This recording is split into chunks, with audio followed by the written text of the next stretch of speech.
निर्गमन अध्याय 20। निर्गमन अध्याय 20। तब परमेश्वर ने ये सब वचन कहे कि मैं तेरा परमेश्वर यहोवा हूँ, जो तुझे दासत्व के घर अर्थात मिस्र देश से निकाल लाया है। तू मुझे छोड़ दूसरों को परमेश्वर करके न मानना। तू अपने लिए कोई मूर्ति खोद कर न बनाना, न किसी की प्रतिमा बनाना, जो आकाश में व पृथ्वी पर व पृथ्वी के जल में है। तू उनको दंडवत न करना और न उनकी उपासना करना, क्योंकि मैं तेरा परमेश्वर यहोवा जलन रखने वाला परमेश्वर हूँ।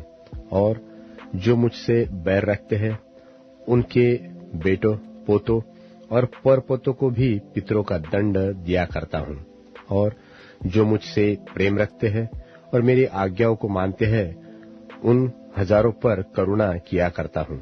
तू अपने परमेश्वर का नाम व्यर्थ न लेना, क्योंकि जो यहोवा का नाम व्यर्थ ले वह उसको निर्दोष न ठहराएगा। तू विश्राम दिन को पवित्र मानने के लिए स्मरण रखना।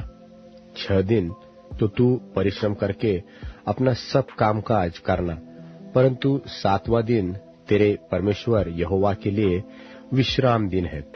उसमें न तो तू किसी भांति का कामकाज करना, और न तेरा बेटा, न तेरी बेटी, न तेरा दास, न तेरी दासी, न तेरे पशु, न कोई परदेशी जो तेरे फाटकों के भीतर हो, क्योंकि 6 दिन में यहोवा ने आकाश और पृथ्वी और समुद्र और जो कुछ उसमें है सबको बनाया, और 7वें दिन विश्राम किया।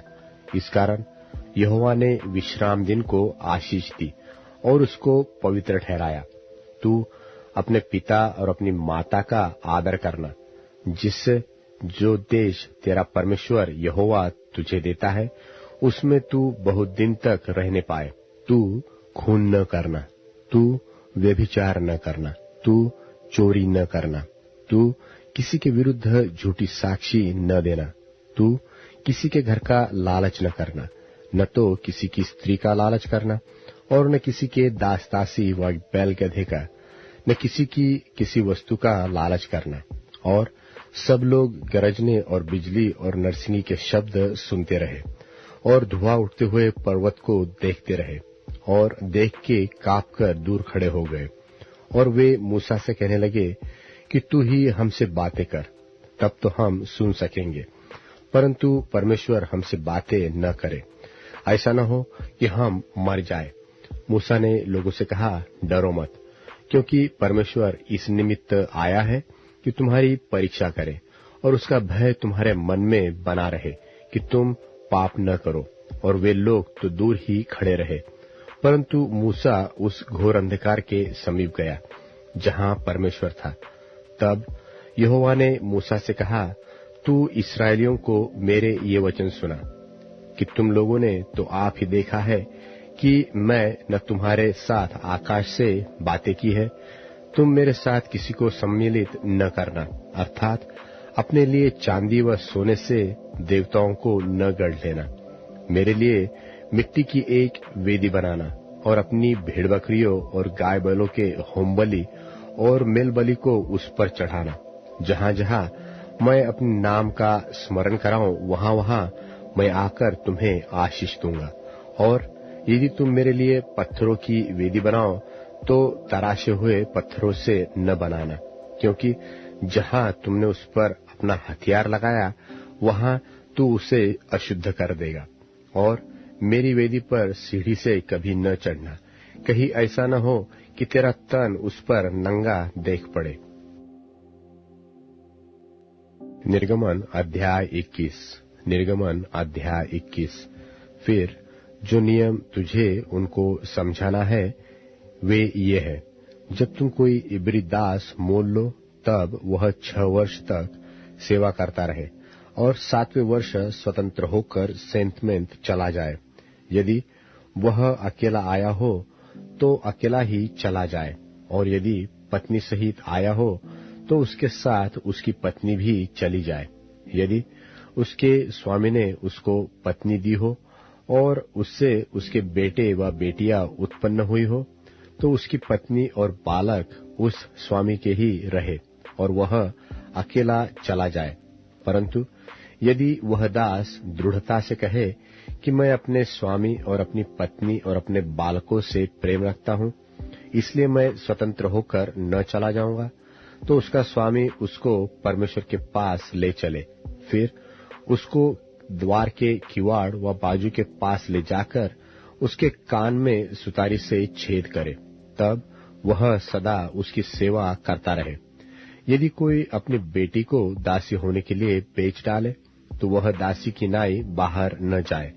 यदि उसका स्वामी उसको अपनी पत्नी बनाए और फिर उससे प्रसन्न न रहे, तो वह उसे दाम से छुड़ाई जाने दे। उसका विश्वासघात करने के बाद उसे ऊपरी लोगों के हाथ बेचने का उसको अधिकार न होगा। और यदि उसने उसे अपने बेटे को ब्याह दिया हो, तो उसने उसे बेटी का सा व्यवहार करे, चाहे वह दूसरी पत्नी कर ले, तो भी वह उसका भोजन, वस्त्र और संगति न घटाए। और यदि वह इन 3 बातों में घटी करे, तो वह स्त्री सेंतमेंत बिना दाम चुकाए ही चली जाए। जो किसी मनुष्य को ऐसा मारे कि वह मर जाए, तो वह भी निश्चय मार डाला जाए। यदि वह उसकी घात में न बैठा हो और परमेश्वर की इच्छा ही से वह उसके हाथ में पड़ गया हो, तो ऐसे मारने वाले के भागने के निमित्त में एक जगह, एक स्थान ठहराऊंगा जहां वह भाग जाए। परंतु यदि कोई ढिठाई से किसी पर चढ़ाई करके उसे छल से घात करे, तो उसको मार डालने के लिए मेरी वेदी के पास से भी अलग ले जाना। जो अपने पिता और माता को मारे पीटे, वह निश्चय मार डाला जाए। जो किसी मनुष्य को चुराए, चाहे उसे ले जाकर बेच डाले, चाहे वह उसके यहाँ पाया जाए, तो वह भी निश्चय मार डाला जाए। जो अपने पिता व माता को श्राप दे, वह भी निश्चय मार डाला जाए। यदि मनुष्य झगड़ते हो और एक दूसरे को पत्थर व मुक्के से ऐसा मारे कि वह मरे नहीं परंतु बिछौने पर पड़ा रहे, तो जब तक वह उठकर लाठी के सहारे से बाहर चलने फिरने लगे, तब तक वह मारने वाला निर्दोष ठहरे। उस दशा में वह उसके पड़े रहने के समय की हानि को तो भर दे और उसको भला चंगा भी करा दे। यदि कोई अपने दास व दासी को सोटे से ऐसा मारे कि वह उसके मारने से मर जाए, तब तो उसको निश्चय दंड दिया जाए। परंतु यदि वह 2-1 दिन जीवित रहे, तो उसके स्वामी को दंड न दिया जाए, क्योंकि वह दास उसका धन है। यदि मनुष्य आपस में मारपीट करके किसी गर्भिणी स्त्री को ऐसी चोट पहुंचाए कि उसका गर्भ गिर जाए, परंतु और कुछ हानि न हो, तो मारने वाले से उतना दंड लिया जाए जितना उस स्त्री का पति पंच की सम्मति से ठहराए। परंतु यदि उसको और कुछ हानि पहुंचे, तो प्राण की संति प्राण का, और आंख की संति आंख का, और दांत की संति दांत का, और हाथ की संति हाथ का, और पांव की संति पांव का, और दाग की संति दाग का, और घाव की संति घाव का, और मार की संति मार का दंड हो। जब कोई अपने दास व दासी की आंख पर ऐसा मारे कि फूट जाए, तो वह उसकी आंख की संति उसे स्वतंत्र करके जाने दे। और यदि वह अपने दास व दासी को मार के उसका दांत तोड़ डाले, तो वह उसके दांत की संति उसे स्वतंत्र करके जाने दे। यदि बैल किसी पुरुष व स्त्री को ऐसा सिंग मारे कि वह मर जाए, तो वह बैल तो निश्चय पथरवाह करके मार डाला जाए और उसका मांस खाया न जाए, परंतु बैल का स्वामी निर्दोष ठहरे। परंतु यदि उस बैल की पहले से सिंग मारने की बान पड़ी हो और उसके स्वामी ने जताए जाने पर भी उसको न बांध रखा हो, और वह किसी पुरुष व स्त्री को मार डाले, तब तो वह बैल पथरवाह किया जाए और उसका स्वामी भी मार डाला जाए। यदि उस पर छुड़ौती ठहराई जाए, तो प्राण छुड़ाने को जो कुछ उसके लिए ठहराया जाए, उसे उतना ही देना पड़ेगा, चाहे बैल ने किसी बेटे को चाहे बेटी को मारा हो तो भी इसी नियम के अनुसार उसके स्वामी के साथ व्यवहार किया जाए। यदि बैल ने किसी दास व दासी को सिंग मारा हो तो बैल का स्वामी उस दास के स्वामी को 30 शेकेल रूपा दे और वह बैल पत्थरवाह किया जाए। यदि कोई मनुष्य गड्ढा खोलकर व खोदकर उसको न ढापे और उसमें किसी का बैल व गड्ढा गिर पड़े तो जिसका वह गड्ढा हो वह उस हानि को भर दे, वह पशु के स्वामी को उसका मोल दे और लोथ गड्ढे वाले के ही ठहरे। यदि किसी का बैल किसी दूसरे के बैल को ऐसी चोट लगाए कि वह मर जाए तो वे दोनों मनुष्य जीते बैल को बेचकर उसका मोल आपस में आधा आधा बांट ले और लोथ को भी वैसा ही बांटे। यदि यह प्रकट हो कि उस बैल की पहले से सिंग मारने की बान पड़ी थी पर उसके स्वामी ने उसे बांध नहीं रखा तो निश्चय यह बैल की संति बैल भर दे पर लोथ उसी की ठहरे। निर्गमन अध्याय 22। यदि कोई मनुष्य बैल व भेड़ व बकरी चुराकर उसका घात करे व बेच डाले तो वह बैल की संति 5 बैल और भेड़ बकरी की संति 4 भेड़ बकरी भर दे।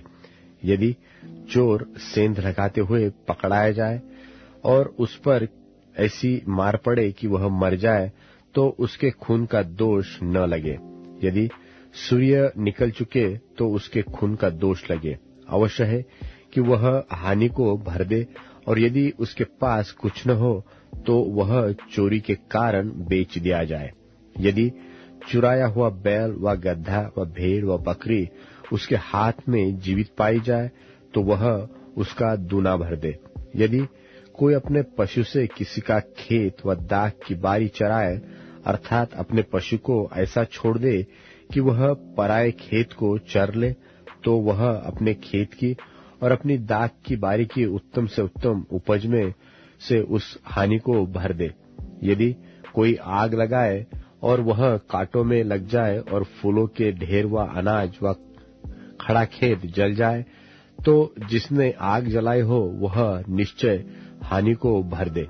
यदि कोई दूसरे को रुपया व सामग्री की धरोहर धरे और वह उसके घर से चुराई जाए तो यदि चोर पकड़ा जाए तो दूना उसी को भर देना पड़ेगा और यदि चोर न पकड़ा जाए तो घर का स्वामी परमेश्वर के पास लाया जाए कि निश्चय हो जाए कि उसने अपने भाई बंधु की संपत्ति पर हाथ लगाया है व नहीं, चाहे बैल, चाहे गधे, चाहे भेड़ व बकरी, चाहे वस्त्र, चाहे किसी प्रकार की ऐसी खोई हुई वस्तु के विषय अपराध क्यों न लगाया जाए।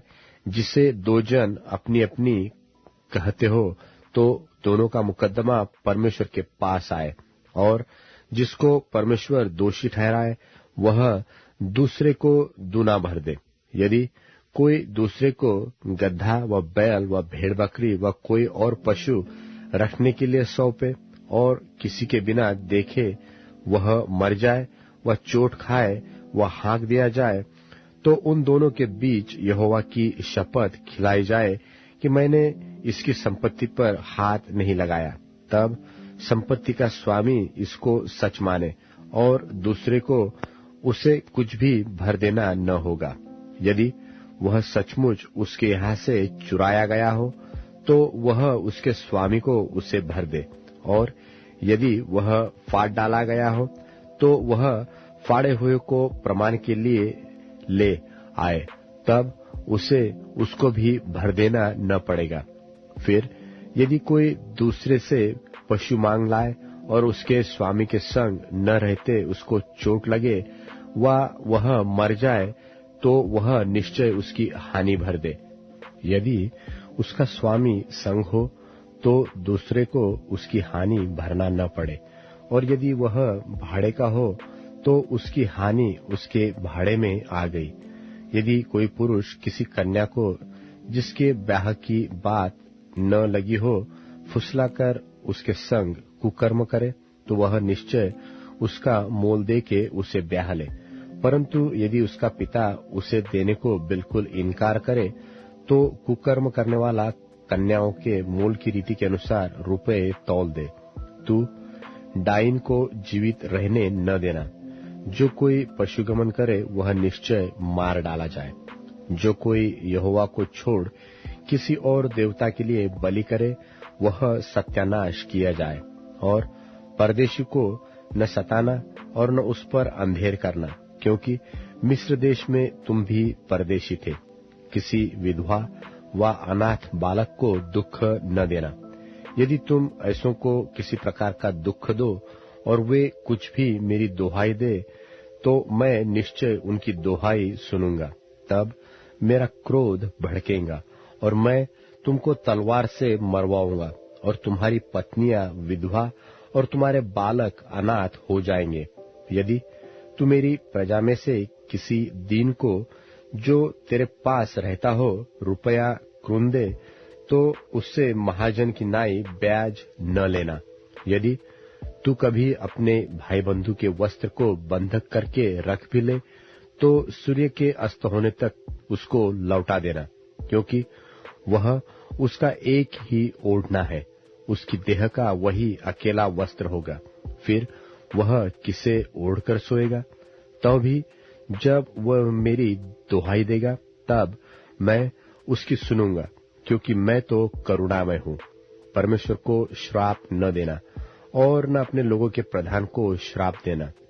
अपने खेतों की उपज और फलों के रस में से कुछ मुझे देने में विलंब न करना। अपने बेटों में से पहले उठों को मुझे देना। वैसे ही अपनी गायों और भेड़ बकरियों के पहले उठे भी देना। 7 दिन तक तो बच्चा अपनी माता के संग रहे, और 8वें दिन तू उसे मुझको दे देना। और तुम मेरे लिए पवित्र मनुष्य बनना। इस कारण जो पशु मैदान में फाड़ा हुआ पड़ा मिले, उसका मांस न खाना, उसको कुत्ते के आगे फेंक देना। मत्ती रचित सुसमाचार 24वां अध्याय। जब यीशु मंदिर से निकलकर जा रहा था, तो उसके चेले उसको मंदिर की रचना दिखाने के लिए उसके पास आए। उसने उनसे कहा, क्या तुम यह सब नहीं देखते? मैं तुमसे सच कहता हूँ, यहाँ पत्थर पर पत्थर भी न छूटेगा जो ढाया न जाएगा। और जब वह जैतून पहाड़ पर बैठा था, तो चेलों ने अलग उसके पास आकर कहा, हमसे कह कि ये बातें कब होंगी, और तेरे आने का और जगत के अंत का क्या चिन्ह होगा? यीशु ने उनको उत्तर दिया, सावधान रहो, कोई तुम्हें न भरमाने पाए, क्योंकि बहुत से ऐसे होंगे जो मेरे नाम से आकर कहेंगे कि मैं मसीह हूँ, और बहुतों को भरमाएंगे। तुम लड़ाइयों और लड़ाइयों की चर्चा सुनोगे। देखो, घबरा न जाना, क्योंकि इनका होना अवश्य है, परंतु उस समय अंत न होगा। क्योंकि जाति पर जाति और राज्य पर राज्य चढ़ाई करेगा, और जगह जगह अकाल पड़ेंगे और भूइंडोल होंगे। ये सब बातें पीड़ाओं का आरंभ होंगी। तब वे क्लेश दिलाने के लिए तुम्हें पकड़वाएंगे और तुम्हें मार डालेंगे, और मेरे नाम के कारण सब जातियों के लोग तुमसे बैर रखेंगे। तब बहुतेरे ठोकर खाएंगे और एक दूसरे को पकड़वाएंगे और एक दूसरे से बैर रखेंगे। और बहुत से झूठे भविष्यवक्ता उठ खड़े होंगे और बहुतों को भरमाएंगे, और अधर्म के बढ़ने से बहुतों का प्रेम ठंडा हो जाएगा। परंतु जो अंत तक धीरज धरे रहेगा, उसी का उद्धार होगा।